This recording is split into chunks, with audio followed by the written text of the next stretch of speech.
Tonight on the podcast, Lance pulls on his shillelagh while he asks his wife to play with his Blarney Stones.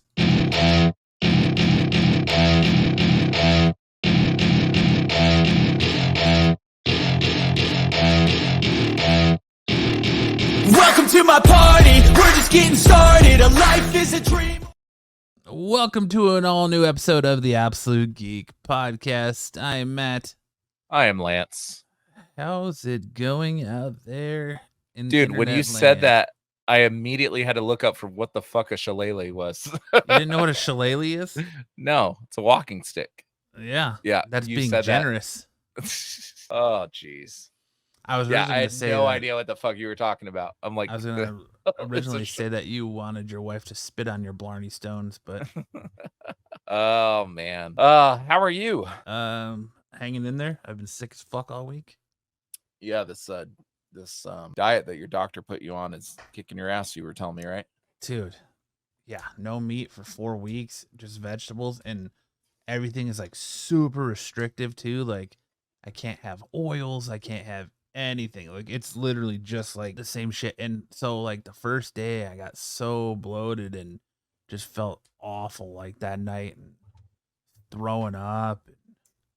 Yeah, it sucked, dude. I finally started feeling better Wednesday, but now it's like anytime I eat something, it's all over again. So I've been eating nothing but like fruit salads. Well, if you eat Because I don't fruit, wanna- it's just gonna. If you only eat fruit, then it's gonna exasperate the Well, dude, the like gas issue.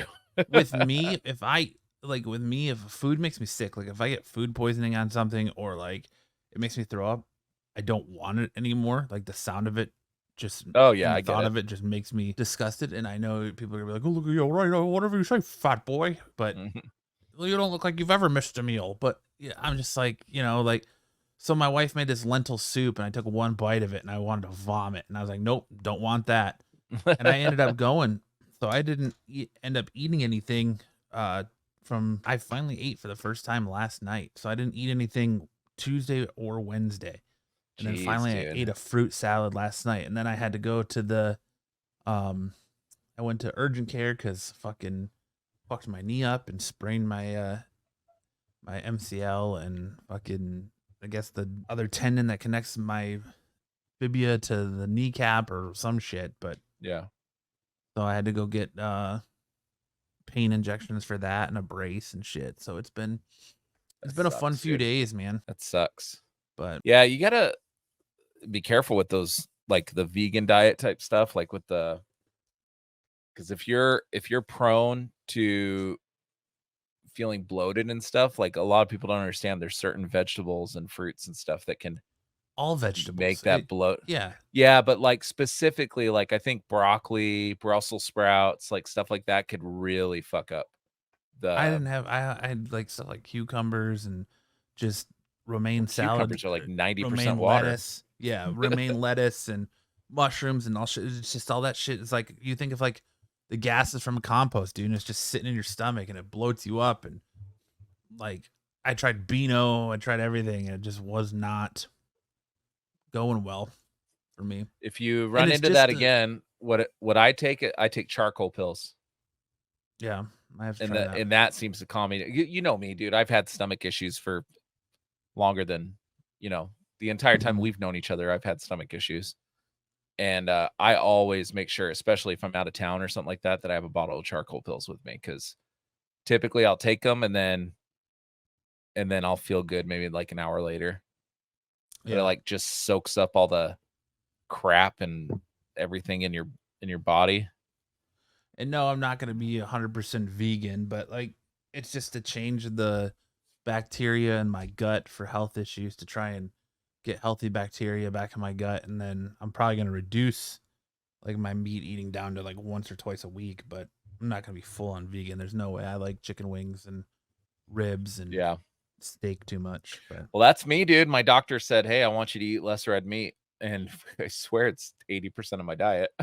yep, mine too. So, now we're going somewhere, instead of getting the steak, I'm getting, the chicken. And Well, it would be different too if like I could eat like different vegan options, like vegan, like Beyond Burgers, even though I know those are not great for you because they're all Processed. processed and whatever. But like, even like anything like that, if it's just like for the next 4 weeks, it's a super restrictive diet. No, we can't even have oil. We can't have Any kind of oil, like you can't use no, like grapeseed oil or avocado oil. That's nope. crazy. Why? Like all of our salad dressings have to be vinegar, like balsamic and oil free. It's just so weird. It's just like the most bland, basic shit ever, and it pisses me off. So Like, I've been is so it like an irritable all week. elimination diet? What do you mean? Like, so sometimes they'll do like elimination diets where like you start out and you're eating like basically the blandest of shit, and then you're slowly reintroducing things No, to like it's see like what's fucking you up. the next 4 weeks is just this. You're trying to eat super clean to like reset the bacteria in your gut to help you like process foods better and But they're not giving you like probiotics or anything. Mm-mm. Why would process foods like correctly and to where you're burning them for energy versus storing them as fat and things like that. So it's basically because I've been trying different plans for weight loss and shit like that. So it's just one of the next steps where to find out why like I can lose weight, but if the minute I eat something, I put it back, it comes right back. Like yeah, because you're not expelling right. So the stuff correctly. they think that it's an issue with my gut, the bacteria in my gut. So that's why we're doing this to, get new Reset gut it. bacteria. It's like detoxing, dude, and it's fucking the worst. Like I'm just surprised they're not like worst. They're not giving you like probiotics and Nope, nothing. Because probiotics, like the whole thing is it's reintroducing bacteria into your gut, right? Mm-hmm. But I wonder if they like think by doing this 4-week stuff, if the bad bacteria is gonna like die off. I don't know. But they still have to like reintroduce good bacteria. I mean, your body just doesn't create it. Well, It comes from like the foods and stuff. I don't know. I'm not a the doctor. Veggies, I don't the understand. veggies and all that are reintroducing the good bacteria. So Oh, I don't know. Interesting. I don't understand. I'm just following the orders, and the diet fucking sucks. And So you're down a week? Yeah. Well, I'm already down. I'm down 8 pounds too. Fucking. Well, yeah, like not eating for 2 days will do that for you. Now, just the thought of any of it just makes me want to vomit. The thought of food in general right now makes me want to vomit. Yeah. Yeah, when I go through my stomach stuff, I notice that I can go a lot longer without having like an attack if I'm regularly taking my probiotics, if I'm drinking like kombucha, because kombucha, that's all kombucha is. It's just introducing bacteria into your gut and stuff, it's the whole point of kombucha. And like I noticed that if I take that stuff and I'm regular with that stuff, then I go a lot longer in between attacks. And attacks for me, like they do kind of what you were talking about, getting really bloated and to the point where you're like throwing up and shit, You're like, just let me shit already. But yeah, man, I was sick yesterday. Same shit. I don't know what it was, but I ate something that was not, I was laid out. And what sucks for me, dude, is that like it stresses my body out so much that I'm like in pain. You know what I mean? Like afterwards. So the symptom is gone, but now because I had the symptom for so long, I'm like aching. Does that make sense? Yeah. And my sides ache, my legs hurt, like everything hurts. Your insides are all fucking stored and stretched out from being bloated and shit. Yeah. Or So then I go throwing through up, your stomach muscles are all sore because from them contracting and retracting. So it sucks. Like that's what I try to explain to my wife. I was like, yeah, I'm not sick, but now like I hurt. You know what I mean? Mm-hmm. Like I don't want to fucking bend over because it feels like my knees are just going to give out or something like that. And that only happens after I have an attack. But dude, crazy for me today. So I get this call from my doctor, like, hey, let you know this new prescription. We got your insurance to approve it. I'm like, oh, okay, great. And this prescription is like $1,200 normally a month. They're like, oh, well, your insurance is gonna approved it. So I go to get my prescription, and they're like, that'll be $550. I'm like, no. After insurance? They go, yeah, after insurance. 550, like, fucking rip off, dude. Like, I said, I'm gonna figure You're like, something no else thanks, out. I I'll don't just need go it. to Mexico. Yeah, fucking ridiculous. $550 Mexico. after insurance. These people should be strung up in the streets and shot. These pharmaceutical companies. It's absolutely ridiculous. And you can't tell me for a month's supply that it costs that company $1,200 to make Which brings us to the sponsor of this show, Pfizer. No, I'm just kidding. No, but I think that's where, and I'm not going to say whether I'm anti or pro or anything like that, but I think that's where a lot of the anti-COVID people, vaccine people, I think Watch that, it, Lance. no, I'm not giving my opinion on it, but I'm not giving my opinion on it, but I think that's where a lot of that distrust comes from. Give his opinion. Well, I have the vaccine, so I don't care. But I'm just saying, I think that's where a lot of that distrust comes from, because pharmaceutical companies just have completely fucked over people. I mean, insulin. If you're diabetic and you have to have insulin, isn't it like thousands of dollars for insulin? I don't know. My buddy's been on insulin since he was like 12. And he says that he can't go get like a good, so he's a like manager at a pizza place.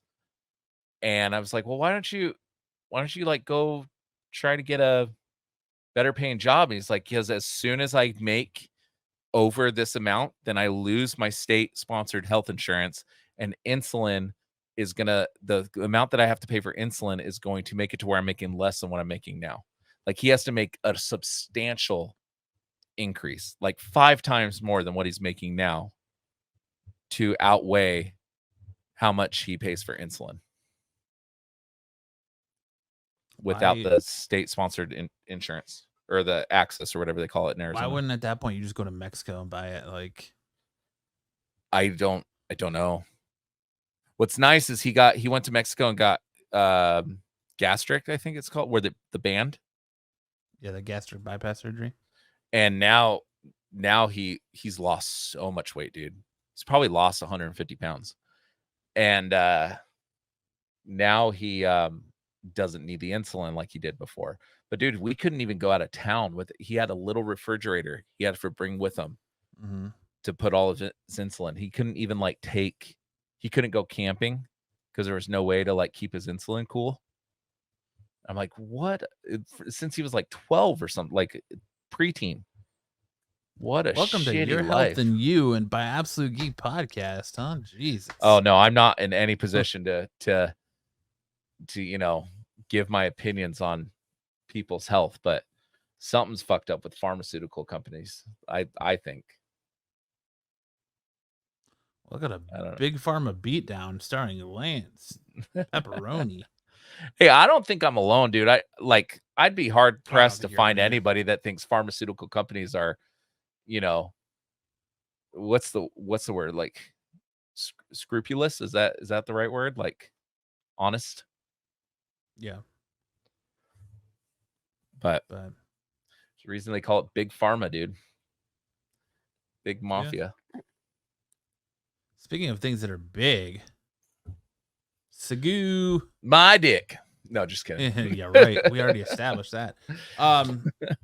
We kicked off the show establishing that.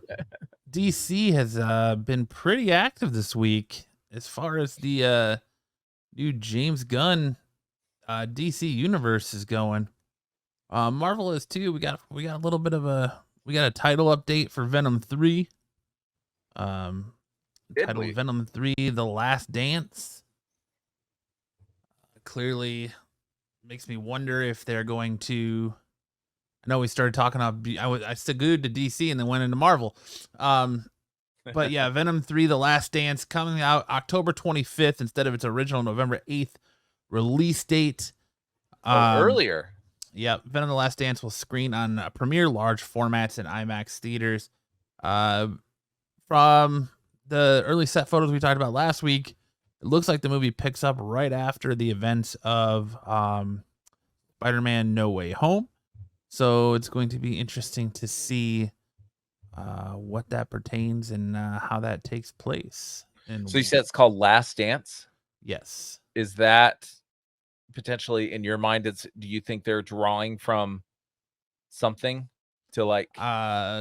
potentially in my mind, I think that means that this is the last Venom movie, and that there's a good chance that we're going to see an interaction between him and Spider-Man, maybe Between potentially. Tom and Tom?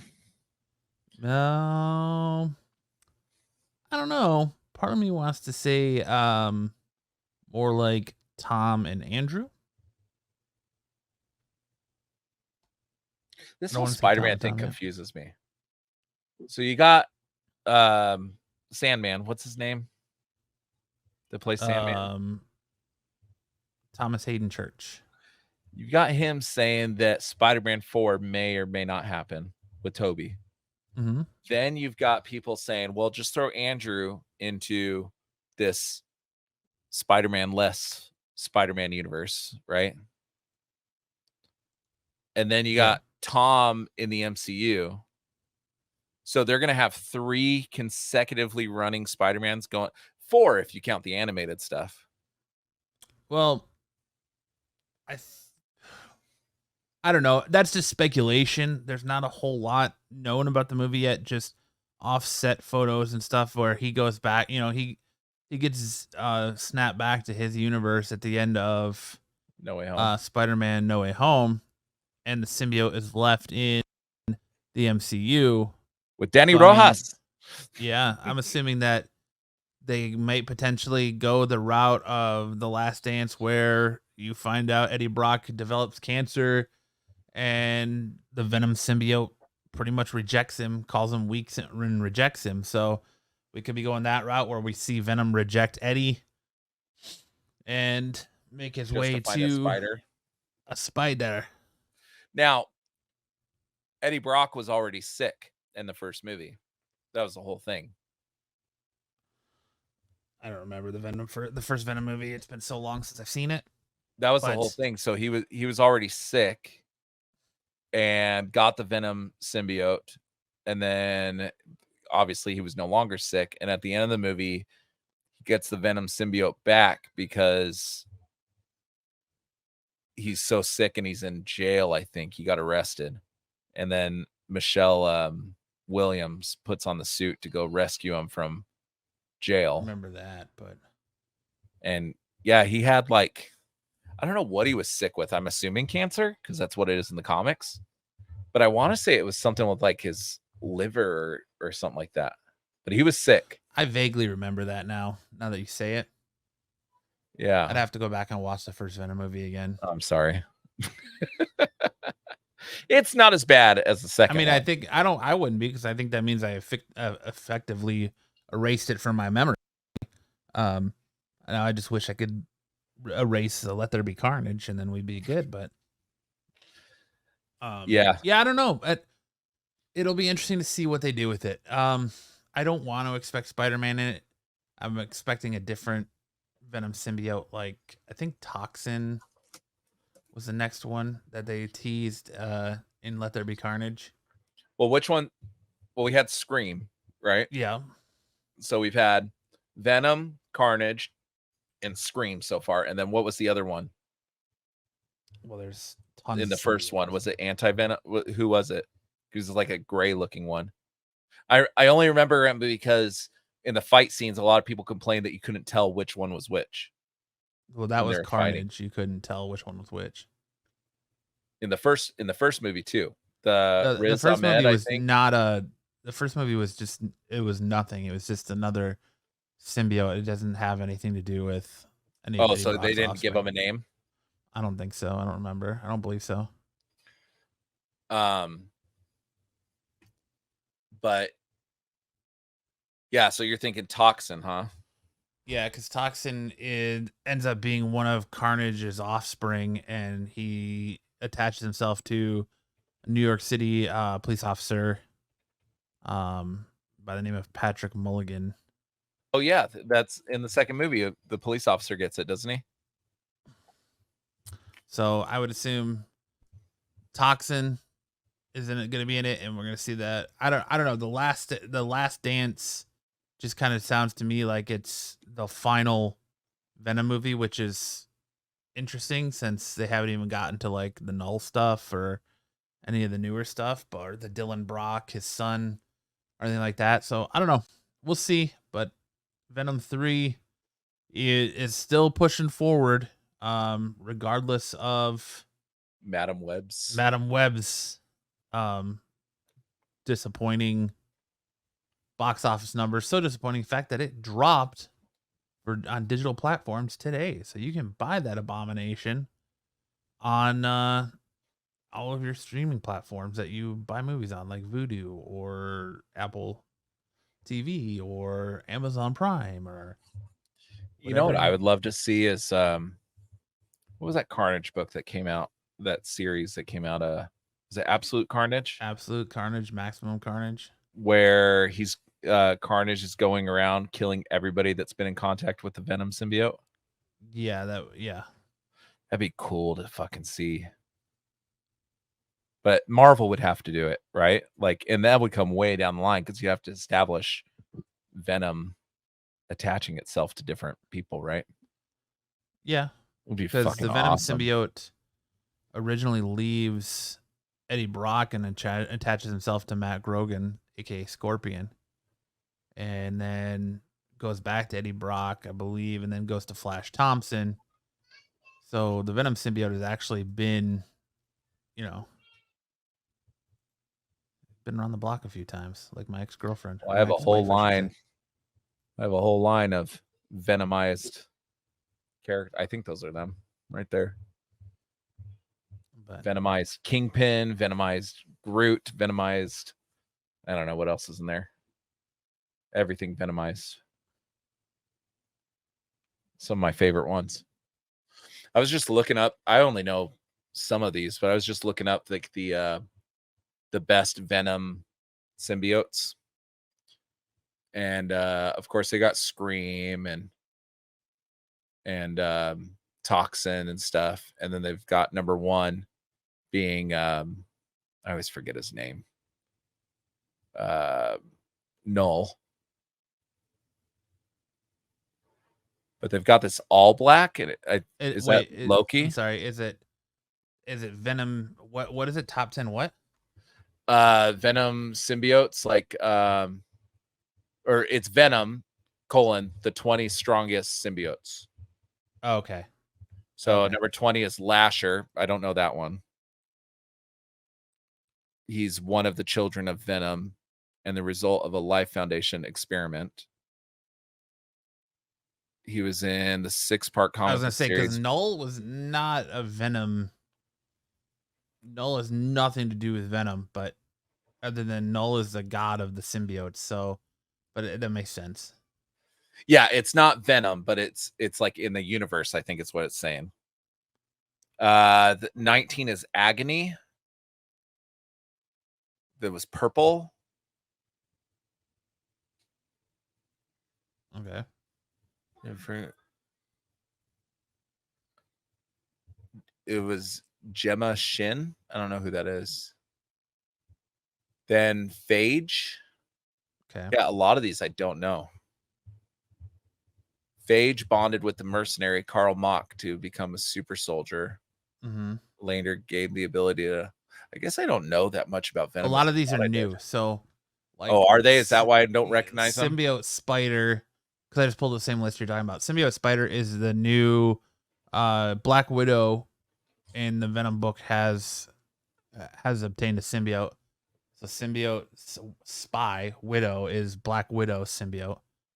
And then you got Riot. Yeah. Riot's relatively new. I've heard of Riot. Was Riot in Absolute Carnage? Is that why I know who he is?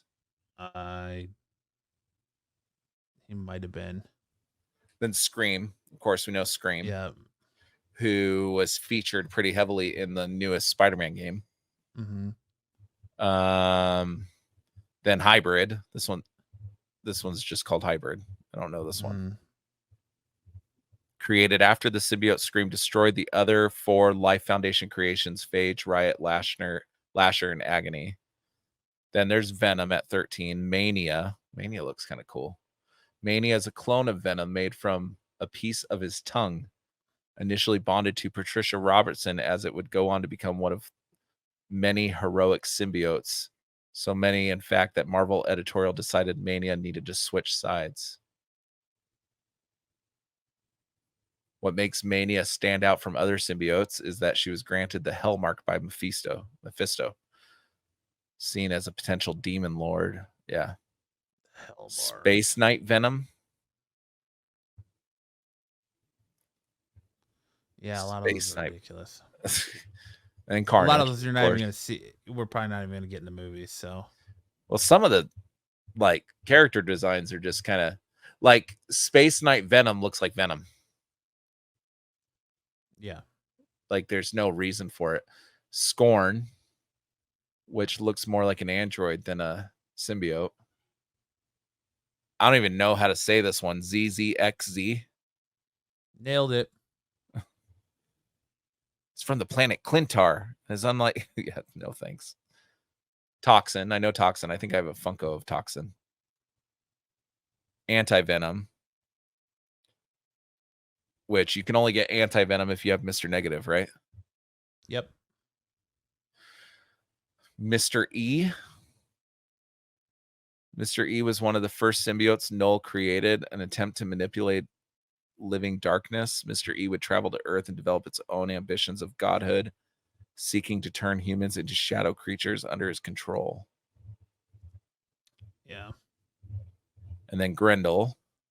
Grundle. It's a dragon. Big Mother. All Black, which I think we talked about. So All Black is just Venom and Loki. This is what we're doing here, huh? And Null. Yeah. I don't know. I was interested in seeing, because I know a few, but I didn't realize there were so many. Enough to make a list of 20 of them.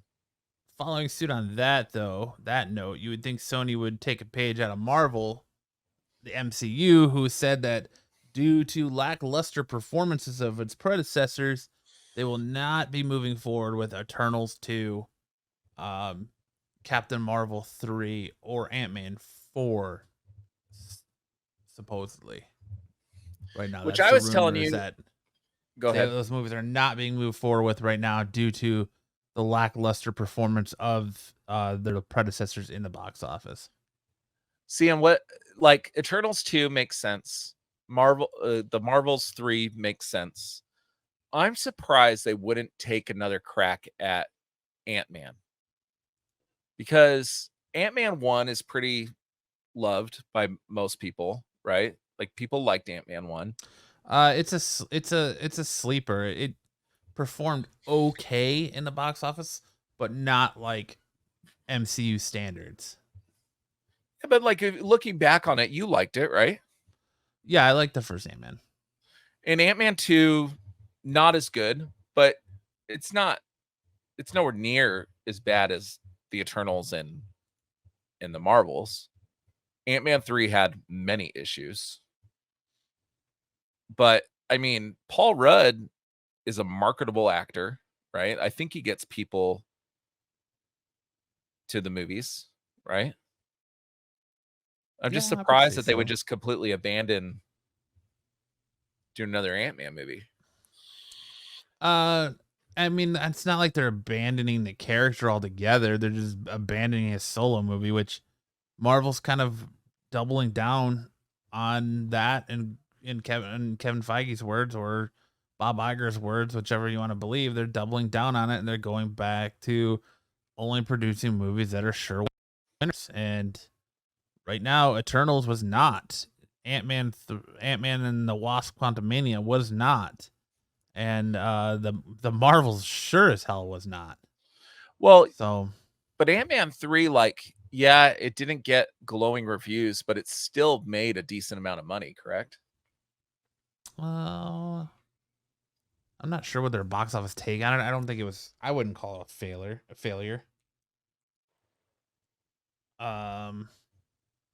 Let's see what. I just realized my light wasn't on you. It looked like I was just sitting in a black room. What was that Ant-Man movie and the called? Wasp: Quantumania did 461.1 million worldwide. Oh, that's not really It was that a great. box office disappointment and one of the few MCU films not to break even in its theatrical run. Okay, well, that makes more sense. I thought it did much better than that. I thought that it pulled in more than Thor, and I think Thor did better than that. The Love and Thunder one.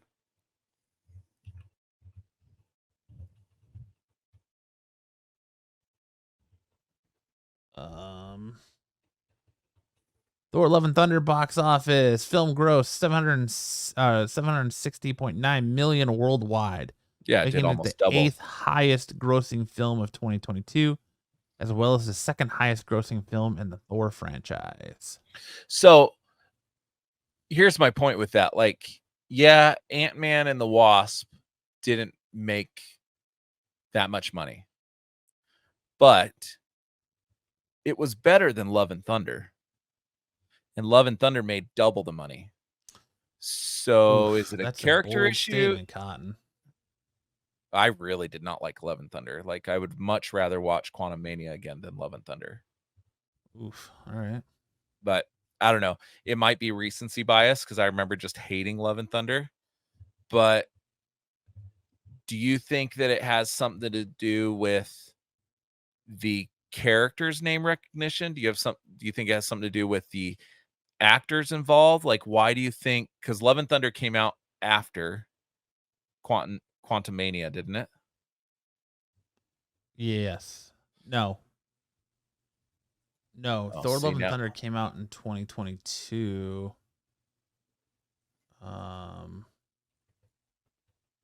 Maybe it did. I can't keep them all straight. No. Thor: Love and Thunder came out in 2022. Ant-Man and the Wasp: Quantumania came out in 2023. Yeah, because I thought Quantumania was the first movie to kick off this Phase 5 thing. Mm-hmm.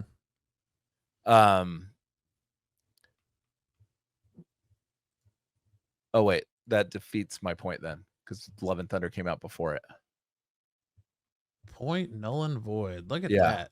Lance null and voided himself. Well, I'm just thinking it through. What's come out since Quantumania? Well, you had Doctor Strange in the Multiverse of Madness. No, because that came out. That was the one right before Love and Thunder, because that came out right after Spider-Man. Guardians of the Galaxy Volume 3. Okay. Yeah. So Guardians 3, and the Marvels. Those are the big movies I want to say that came out. Yeah, because the next one to come out, because it goes to Ant-Man, Quantumania, Guardians of the Galaxy, the Marvels, and then Deadpool and Wolverine is what this is saying. Yeah. But Guardians did fairly decently. Yeah, Guardians wasn't a bad movie. You like that one, huh? I liked Guardians, yeah. I don't think that it was universally liked. Was it? Yeah, it was. It did. It was? Yeah. Because of Rocket's story. And it was kind of like the return of James Gunn, so it kind of had a little bit of it was kind of a lot. It was like the farewell for a lot of these characters. I mean, it did 845.6 million in the box office worldwide.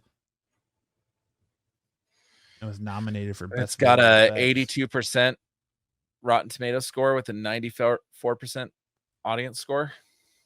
Yeah, did pretty well.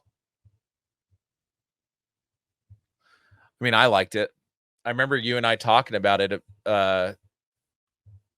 we were kind of excited about the notion of what they're going to do with Star-Lord going forward. Yeah. But yeah, I don't know. I'm not going to miss Eternal. There are certain characters from the Eternals that I hope they bring back. Like, I'm just a fan of Kumail Nanjiani in general. All the Eternals did was make one giant plot hole that they have yet to come back The Celestials. and address. Yeah, the Celestial. No, yeah, the Celestial in the big middle of the heads. ocean. Yeah, they've not come back to explain. No one's made reference of it. Right. It And hasn't so been. you're telling me that none of these heroes and none of these people on Earth realize and noticed a giant fucking being's head poking up out of the ocean. Like, all right, cool. We'll just pretend like that's not there. But I did like I liked the character Cersei. I liked Kumail Nanjiani's character. And then was Druig the deaf one? Was he deaf? I don't know, dude. That's another movie I watched from memory. And then I surprisingly really liked Angelina Jolie's character. I think if I remember correctly, I liked her more than most everybody else in that movie.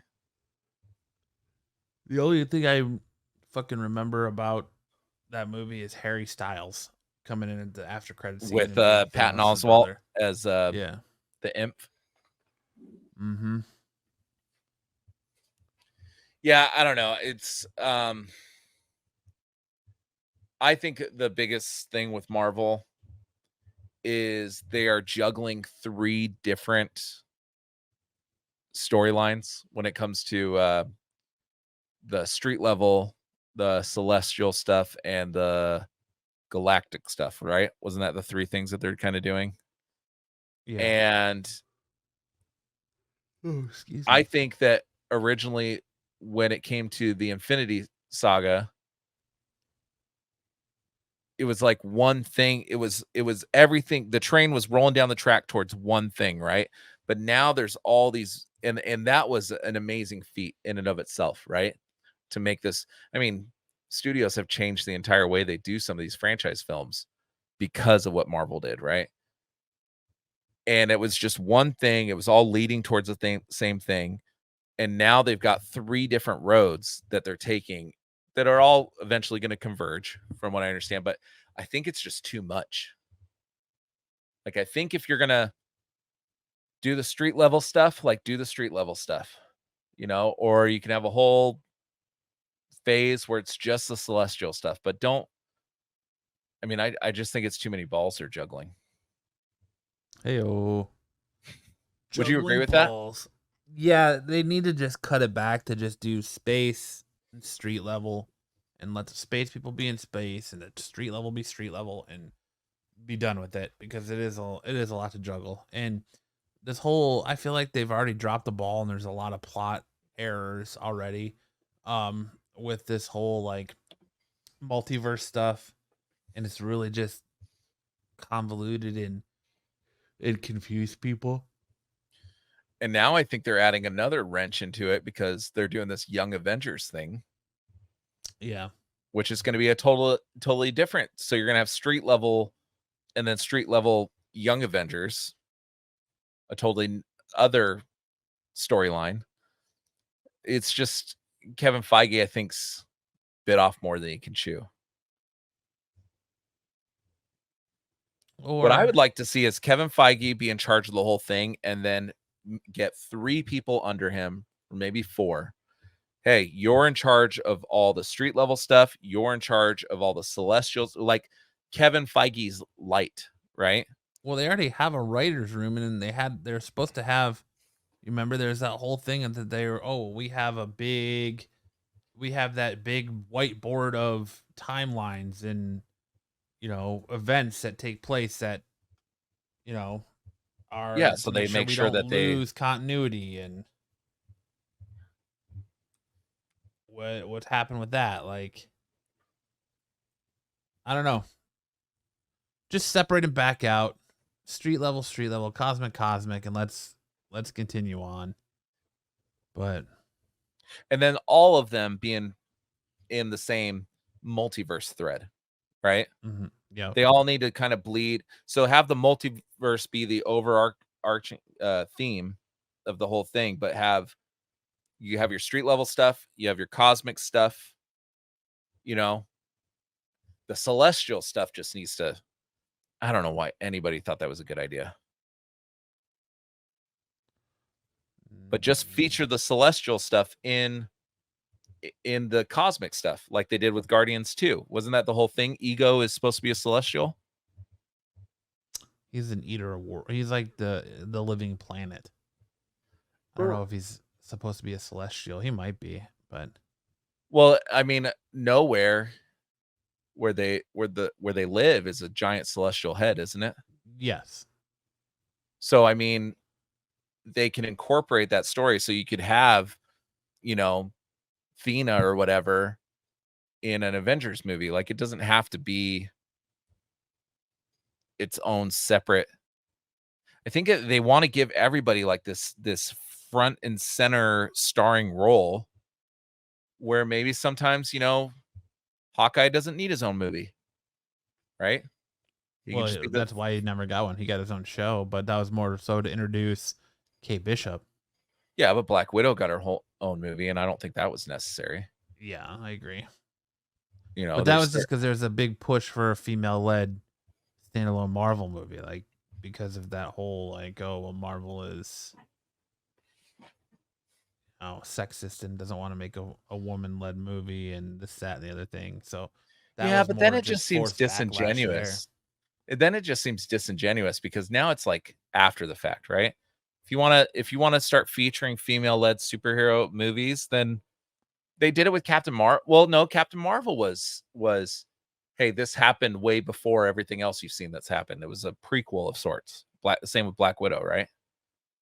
Yeah. They have not given us, besides in the TV shows, they haven't given us a movie that's female led that's like, here's this new character you've never seen before, right? Mm-hmm. Kind of like what DC did with Wonder Woman, and Wonder Woman was beyond successful. And I think you liked it, right? Wonder Woman. I like the first Wonder Woman, but not 84. Oh yeah, 84 is awful. But the first Wonder Woman, I think universally is liked, at least. And there's so many badass female superheroes that they haven't even touched. Well, that's a good segue right there into the more DC news that I started to talk about and then decided to just go Marvel. Yeah. But Wonder Woman director Patty Jenkins reassures fans that James Gunn is not interested in doing any Wonder Woman projects right now. So, and people asking about, James Gunn canceled Wonder Woman and came out and said, oh, well, maybe she's not. We plan to do things with her Later. Previously. Well, it appears that Patty Jenkins probably pretty much put that to bed and said they aren't interested in doing any Wonder Woman for the time being, and it's not an easy task with what's going on with the DC. James Gunn and Peter Safran to have follow their own hearts into their own plans. I don't know what they're planning on doing or why, so I have sympathy for what the big job is, and they have followed their hearts and do what they've got planned. Here's how I read that, because it's coming from Patty Jenkins, right? Because I read that earlier today. She's saying they're not interested in doing Wonder Woman right now. I think really they're not interested in doing Wonder Woman with her. That's kind of how I feel about it. Like that reeks of like sour grapes. Yeah, because why would you come out with Superman? You've got Batman coming down the docket. Then you've got the Mascara TV show coming out that's in the universe, right? Why would you not have Wonder Woman coming in? I mean, if the whole buildup is towards a Justice League, collaborative event thing, right? Because that's what Warner Brothers wants. They want that Marvel, machine. Mm-hmm. But for DC, how can you have a Justice League movie and no Wonder Woman? Does that make sense to you? Oh, no.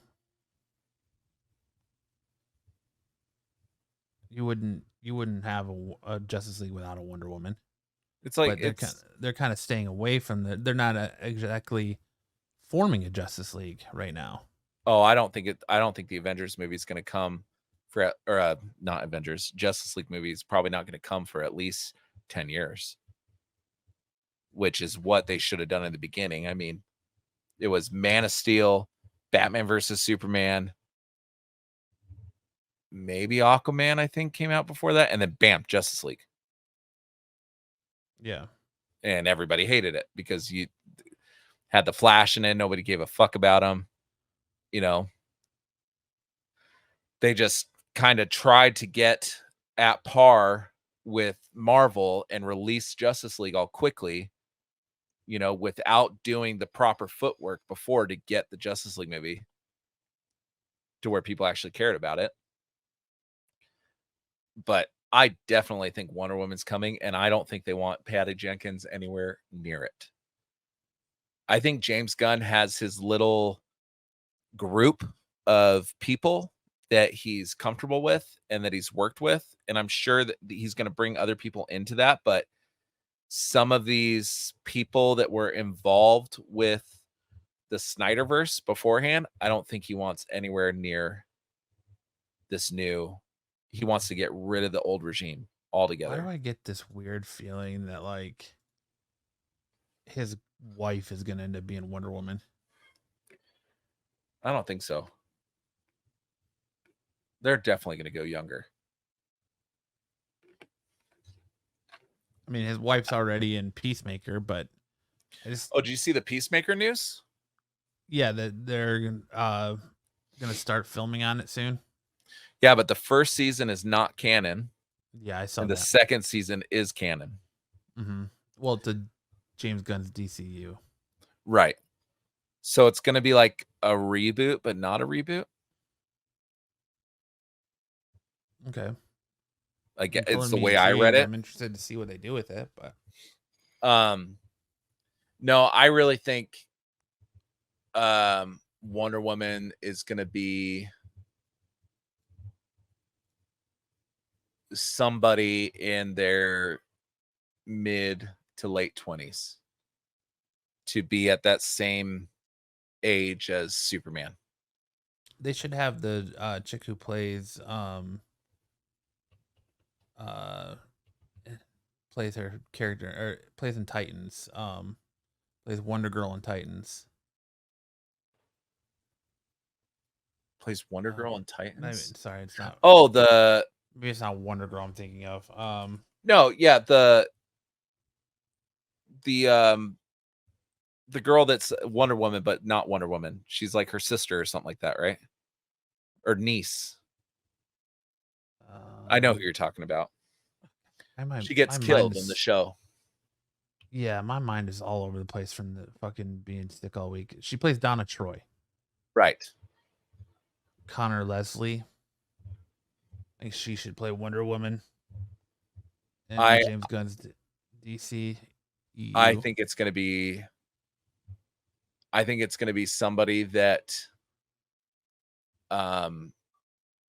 is a name that people are like, "Oh, I think I've heard that name before." But not anybody. Like for instance, this one has this, 7 actors that could play Wonder Woman. Number 7 is Ana de Armas. I think she might be too big of a name now. But they've got like Alexandra Daddario, which is number 2 on this list. I think, dude, okay, this list just lost all. They have Katie Cassidy as number 1 that played Black Canary in Arrow. It's already lost all credibility for me. Yeah. As soon as I saw her name, I said, what the fuck am I looking at? That girl can't act out of a paper bag. But it's going to be somebody. Who's this? Adelaide Kane.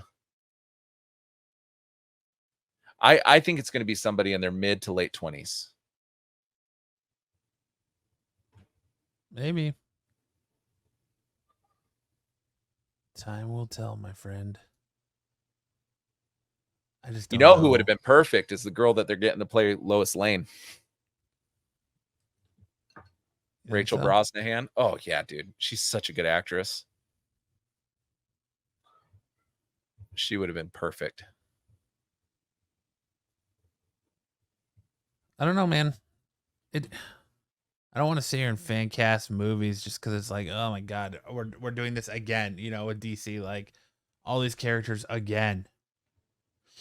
But Yeah, I don't know who it's gonna be. I mean, I'm not trying to say who I want it to be and who I don't want it no, to I be. know. I'm just saying, like overall, like it It's feels annoying. like annoying because with DC, it's like, all right, well, we're rebooting again. Let's get excited about another Superman movie. Fuck yeah, for our, another iteration of Superman or fourth iteration of Superman or fifth or whatever the fuck it is now, because you had Christopher Reeves, then you had Brandon Routh, and then you had fucking um I'm drawing a blank on his fucking Henry Cavill, and now you've got this fucking Cum Water or whatever the fuck his name is, Corn Corn Sweat. sweat.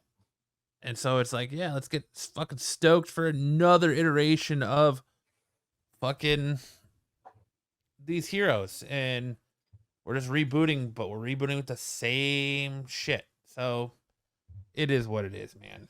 Like, we're gonna make Superman young, but Batman old. Because Batman Brave and the Bold, with Damian Wayne. Yeah, that's what we're gonna do. That sounds right. Let's do that. I don't know, man. The more I hear about it, this shit, the less like faith I have in James Gunn to pull this off. But I'm staying optimistic. I'm staying 100% cautiously optimistic about this because he could surprise us and pull it off. But just with all the shit, like, how are you going to change Peacemaker? How are you going to say season 1 of Peacemaker isn't canon, but season 2 is? When you had the Justice League show up at the end of the final episode of season 1, like, how are you going to bridge that gap? Are I you going to think they're take just adding Peacemaker for. I think into a they're. new universe, or we're just supposed to be like, oh well, Peacemaker season 1 never happened. Don't pay attention to I that. think they're asking for some audience forgiveness. So when season 2 comes out, they're gonna say previously in season 1 to some effect, and those mentions of Justice League appearing or whatever are gonna be completely stripped. It's just gonna be like, hey, this never happened. I think that's what's gonna happen. In order, James Gunn loves Peacemaker so much and does not want to cancel it like he's done everything else, because that would be the logical thing, right? To cancel it. You know, compared to what But everything then else he's done. he's canceling like the one property that people actually love, and like the one property people actually got excited about and wanted to talk about in Peacemaker. You With don't think though that people were like, "Oh man, no more Gal Gadot as Wonder Woman"? You don't think people were upset about that? Mm, I'm sure there were, but I'm not. I mean, I liked Gal Gadot as Wonder Woman, but I wasn't but I know a lot of people online, like I was just looking at this other fan cast, the top 10 actresses to play Wonder Woman for James Gunn. Gal Gadot was number 1. They're still Yeah. clamoring it, and Gal Gadot hasn't closed the book yet. She's like, "Oh, I've been talking to them." Yeah, but I think that book's gonna be closed, my friend. Oh, I I just don't wanna see it. see something completely fresh as much as I love her. I just don't see Um, James Gunn coming out and it being this big thing that he said, we're gonna move forward with something else. No Wonder Woman 3, and Gal Gadot saying her goodbyes for her to come back. Like it's like you're saying, dude, they're gonna go younger. They're gonna go younger because they're gonna try and build this universe, and they need people who can age with the role. They're not gonna. I mean, how many more Wonder Woman movies is Gal Gadot gonna do? How many more Wonder Womans is she gonna want to do? yeah, I agree with you, which is kinda weird that they're doing an old Batman. But well, I don't know. I'm just saying, like, if they're doing Brave and the Bold with Damian Wayne being in it, Damian Wayne is gonna have to He's gonna take on the be, Cal. well, no, not necessarily, but Batman's gonna have to be an older age, um, Not to have a not son. that old. Like put him in his like 40s. Well, yeah, but he's not gonna be in his like 20s, like Corn Sweat. Oh no, I don't think so. Yeah. So it's like, how are these universes gonna connect at some point? But I think Wonder Woman needs to be about the same age as Superman. Find somebody about that age and stay away from the big name actresses. Don't cast Sydney Sweeney. Don't cast Alexandra Daddario. Don't, you know what I mean? Get somebody that's, oh, I think I've seen that person before. Kind of like what they did with Supergirl. I like the Supergirl casting. It's like, oh man, I think I've seen her somewhere before.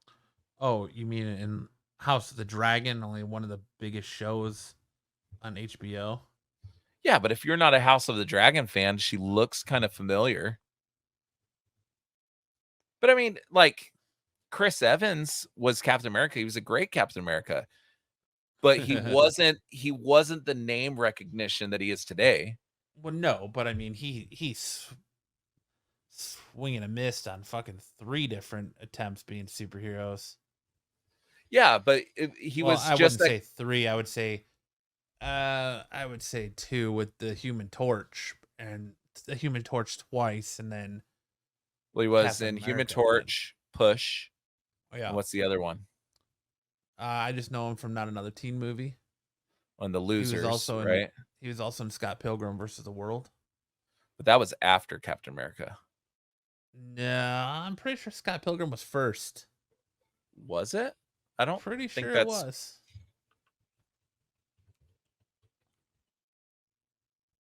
Pretty sure it was. what is that called? The First Avenger? Scott Pilgrim versus the World was in 2010.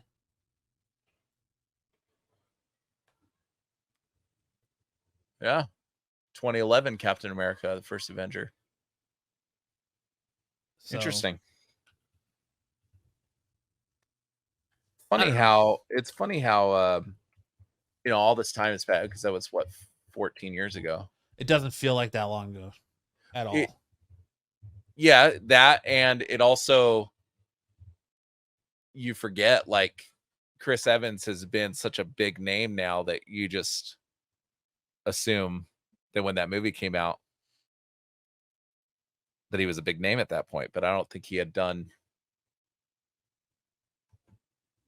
had that blockbuster before that. Yeah. But I don't know, like get somebody like Chris Evans. I feel like is that guy is like, oh, I think I know this guy from somewhere. Obviously not for you and I. We watched Push. We watched Fantastic Four. We watched Scott Pilgrim. We knew who Chris Evans was. But for like general audiences, they're like, I think I've seen this kid somewhere, right? But he had enough of a name to really be anonymous, but enough of a name to bring some stability to it.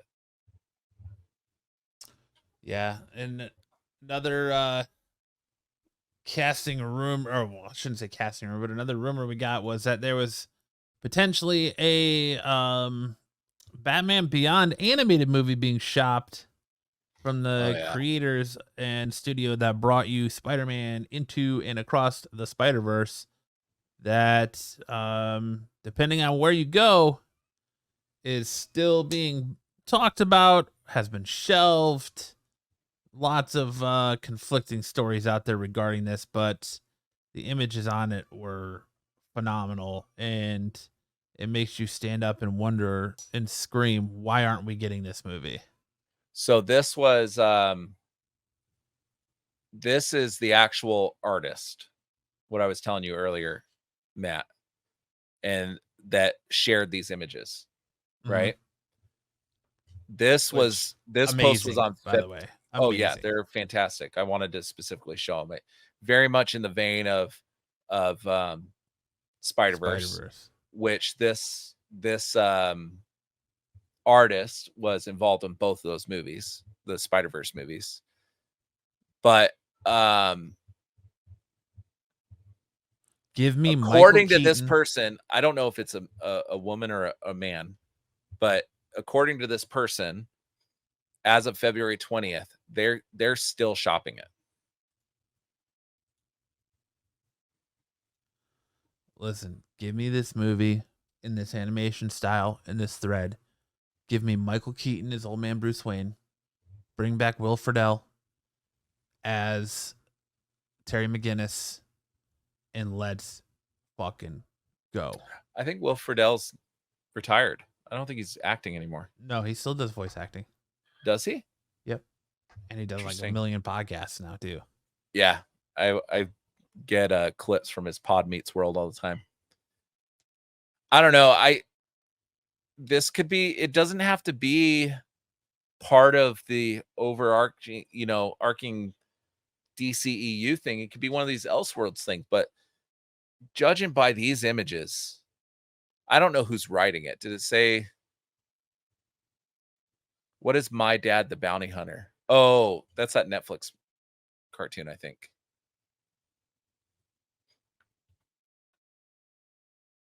This is all right. But get some big name, the who did Spider-Verse? Was it Miller and Lord? Is that who did Spider-Verse? What for what and what regards? Who wrote it? It was Chris Miller and Phil Lord, wasn't it? Spider-Man Across Spider-Verse writer was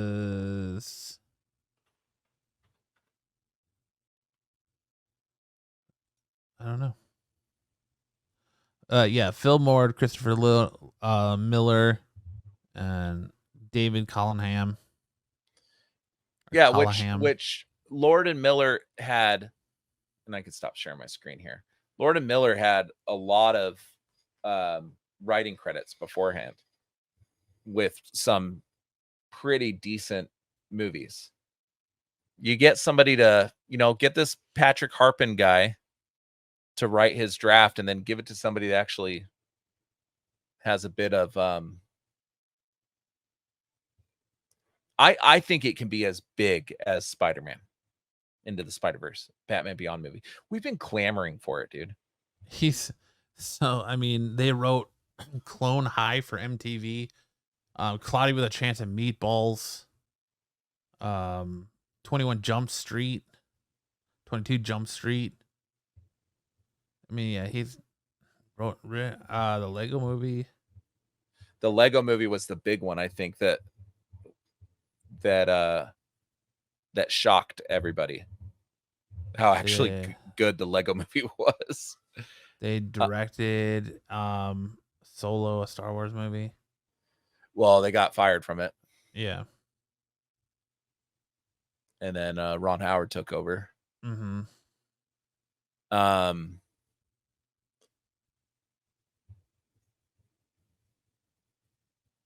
But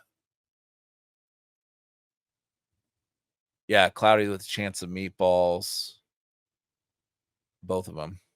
They've either written or directed on Extreme Movie, Cloudy with a Chance of Meatballs, 21 Jump Street. They directed Cloudy with a Chance of Meatballs 2.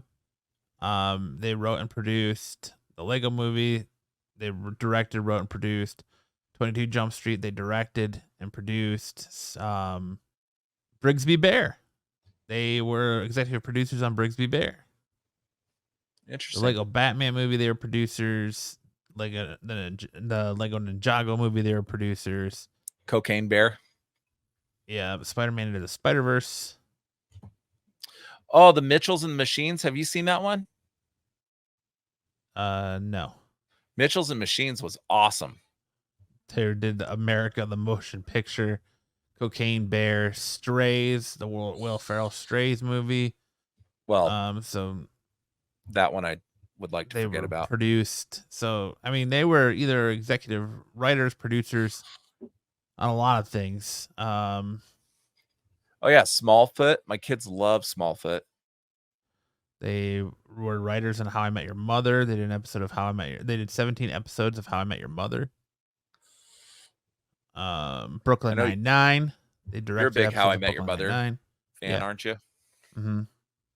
They directed and executive produced Last Man on Earth with Will Forte. Which it proves my point. Get somebody with the pedigree of this to do a final draft of that, just to make sure that this movie is going to be good. And I think that it could be just as big as Spider-Man. And think about it, like easily. Think about it. It's the same idea too. Like Spider-Man Into the Spider-Verse, you have Jake Johnson, old Peter Parker, teaching Miles Morales how to be Spider-Man.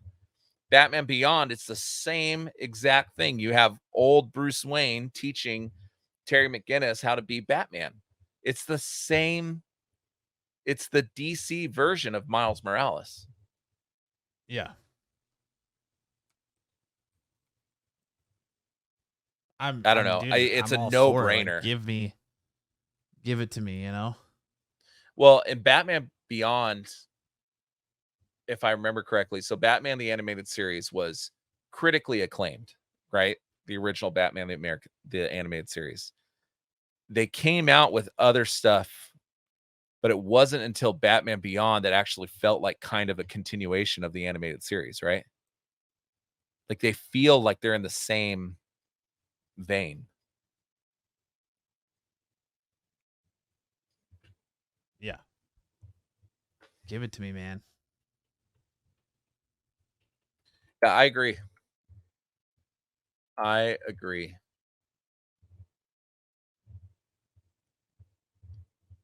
Let's go. Give it to me.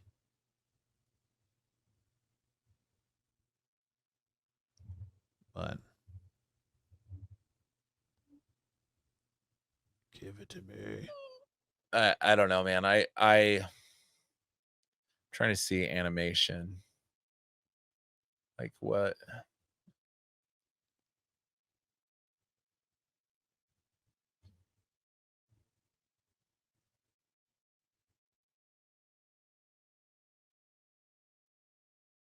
Did you know in 1970 Batman appears in 3 animated educational shorts as part of Sesame Street's first season?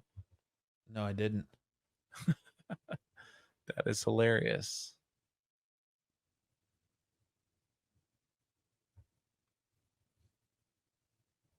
But yeah, I'm just gonna say it again. Give me Batman Beyond all day long. Then we got the Abomination that is the Crow trailer. Actually, I shouldn't even say Abomination because I really like that trailer. Oh, the hyper violence, just the looks way awful. it's shot. It's just Bill Skarsgård looks stupid in that role. He looks like Now- Jared Leto's Joker.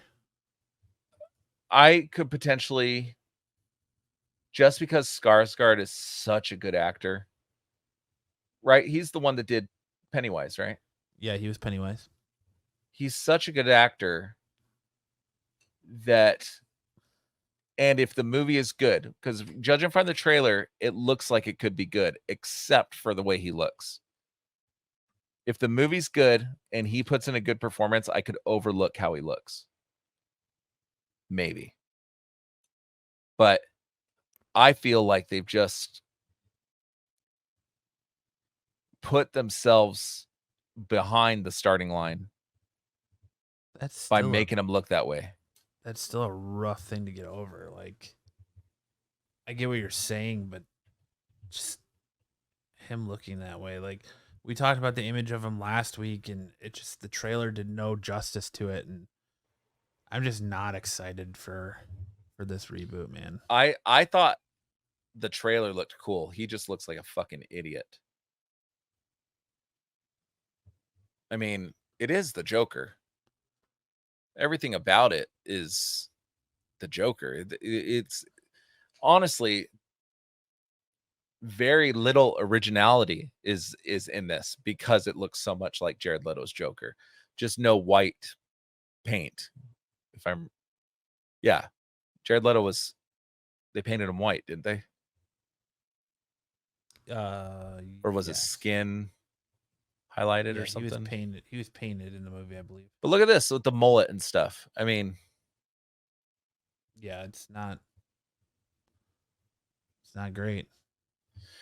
I'm just saying when you take a movie like The Crow that is beloved and has the storyline, aside from the movie with Brandon Lee, dying on set. Like there's so much stuff that happened around that movie that I would hope that when you're dealing with source material like that, that you would have a little bit more reverence for what came before it. And I think that's a big issue with some of these reboots and stuff is they lack the reverence or the appreciation for what came before it or what they're adapting from.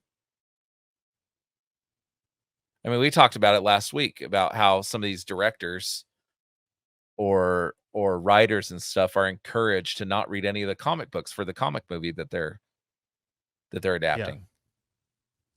Which that to me shows a disrespect for the source material, and not only disrespect for the source material, it's showing disrespect to the fans that made that source material popular.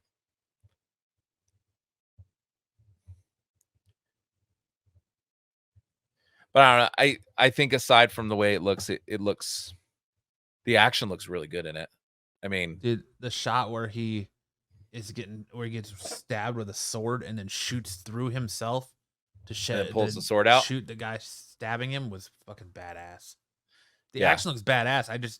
It's just Bill Skarsgård, dude, and the way he talks, like I don't know, man. It just doesn't scream out to me. Like I think this will be a movie that I'll catch on demand or catch on, one of the streaming services. I don't foresee this being a movie I'm going to run out and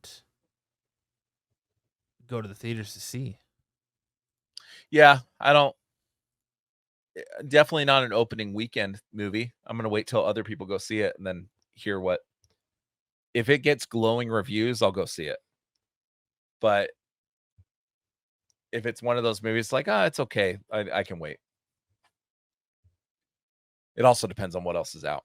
I like going to the movies. When does it come out? I think soon. June 7th.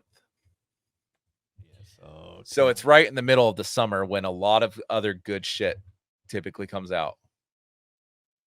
So it'll be easy to skip this one. Did you see that they changed the title for Spider-Man freshman year? No. Yeah, it's no longer Spider-Man freshman year. It's now your friendly neighborhood Spider-Man. I mean,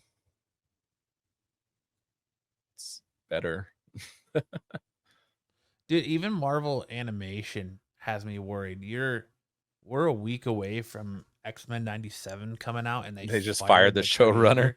Yeah, dude, like that doesn't bode well to me at all. No, Like, it doesn't. It's telling me that like their pre-screens are not good, and they are not happy about it. I don't know. They're not saying. I think he was fired for something because they're not saying why he was fired. And that to me screams that potentially, I haven't heard anything, so I don't want anybody to think that I'm disparaging this guy. Careful what you say, Lance. But potentially there's some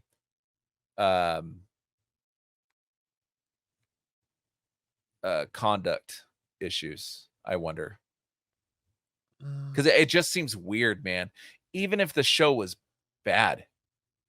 I mean, did She-Hulk, did that get good pre-screening reviews? They kept those showrunners on. I think it did. I want to say it did. I want to say that it was relatively well received. I just think She-Hulk was more like fanboy backlash. Is it Bo DeMayo? Who, the creator of X-Men? The one that got the showrunner that got fired? Yeah, that's Bo DeMayo. I'd have to look it up. I don't know the name off the top of my head. So X-Men 97 Bo DeMayo exit addressed by Marvel. There you go. It says, So I then, can't talk about the details, Winterbaum tells EW in an interview. He's the head of streaming television and animation at Marvel Studios, by the way. But I can say that Bo had a real respect and passion for these characters and wrote what I think are excellent scripts that really the rest of the team were able to draw inspiration from to build this amazing show that's on screen. So Asked if he could categorize the parting of ways as a firing, he says, I don't. We parted ways is the best way I could say. So it sounds like, hey, there's something about you coming out. This is what we've heard. You can either leave or, we'll give you a severance package if you please leave.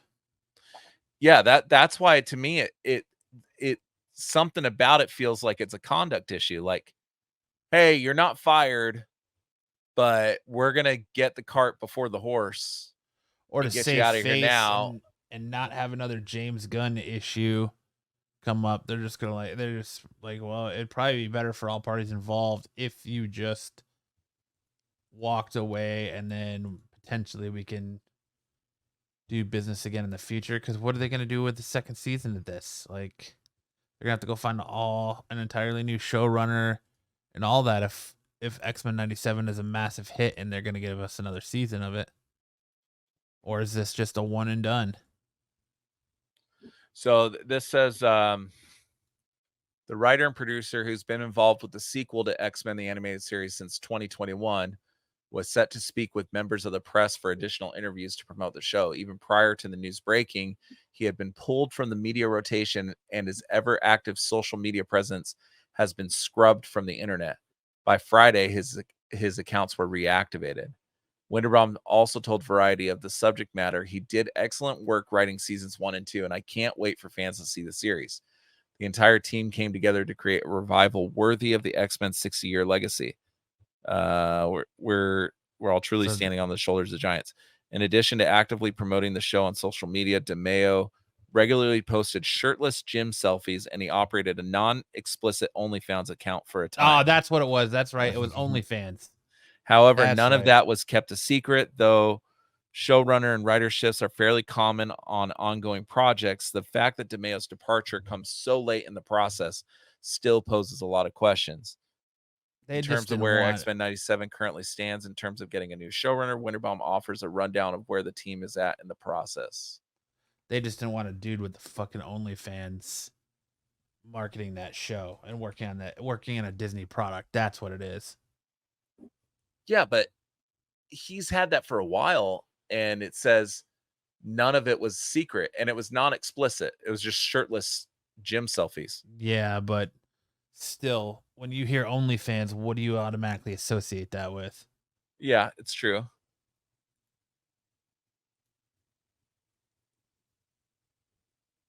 It's just like I think there's something else, man. I think there's a conduct thing that could potentially be coming out.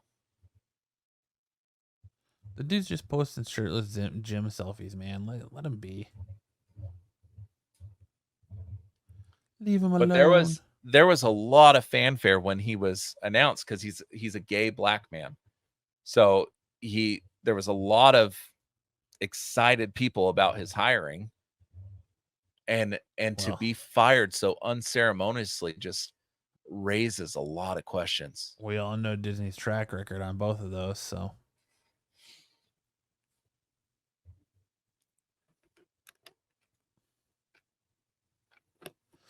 don't know, man. I don't know. I have a feeling it's gonna suck. So I thought you were hyped for it. I was, and the more and more I think about it, like, there's something about 90s television that you can't recreate in 2024. Yeah, it just Like for instance, the trailer. Like I was watching the old show last night, and the graininess of it, and the aspect ratio, and like the animation that was very specific for that time period. You know, and then you hear Wolverine talk, and I was like, well, that sounds like a 65-year-old man. Yeah. You know what I mean? Like, but they made it like now it's so clean. Like the drawing is so clean. Like the graininess of the old one distracts you from like it makes it look cooler. And now, for instance, I'm looking at this picture of Cyclops, and it's To me, my X-Men. yeah. I'm looking at this picture of Cyclops, and it's so clean. Let me minimize this. I don't know, man. Really, it's 2024, so I'm expecting the animation to be better. I don't really the graininess of it doesn't bother me just because the aspect ratio and the you weren't popping out No, 720 or 1080 or that's not what I'm shit like saying at that. all. Then it's That's not what I'm saying. I'm just saying that because of those things back in the 90s, like that that's how we did it animation in the worked. And 90s, now I son. would expect a little bit more like Gambit. Like you can see part of him back here. Gambit looks weird. He looks weird. And I And don't know and is how it the to same place my voice finger on actor? it. They're all the same voice actors. Because he doesn't sound like the same Gambit, at least not in the trailers I've seen. Do you see like back because of the graininess and stuff, like you didn't really require a lot of texturing, I guess. Yeah. And it may be because we've seen so much amazing animation since that time that I don't know. Rogue looks weird to me. Like I don't know what it is. And is that supposed to be Jubilee? Yes, it is. And a pregnant Jean Grey. Yeah. It's just Whose baby is she pregnant with, though? Cyclopses or Wolverines? I smell a Jerry Springer episode. well, do you know if this show is going to have adult themes in it? I don't know. I just know that it's considered canon, and it picks up right after X-Men, the original animated series. Yeah, which I got to get a run on that and fucking at least watch the last season because it's been years. Disney Plus, my friend.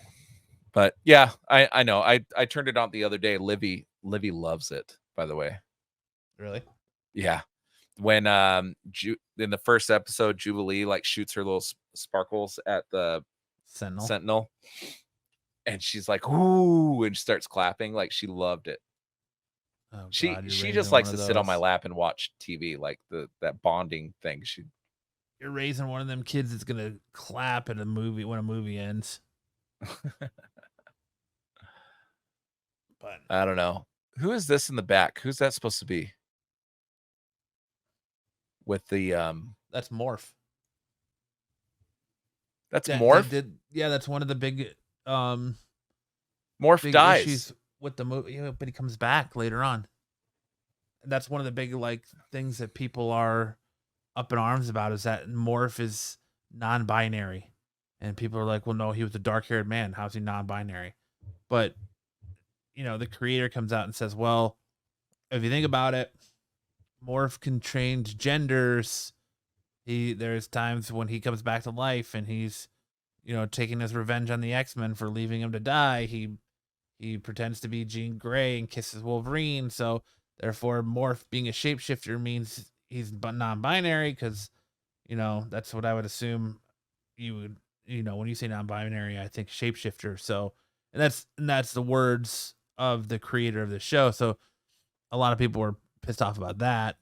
That he's like, that pretty plain Jane looking dude. He's not the dark haired. Do you know what I think about when I see him? Pull it up. Please tell me. I don't know if you remember this movie.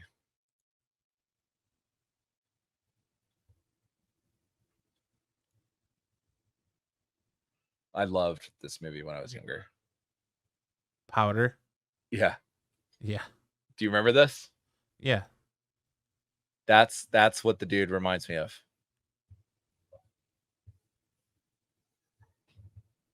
Am I wrong? No, he does. Absolutely. But yeah, and that's all fine. The that stuff never bothers me. I just think it looks kind of dumb.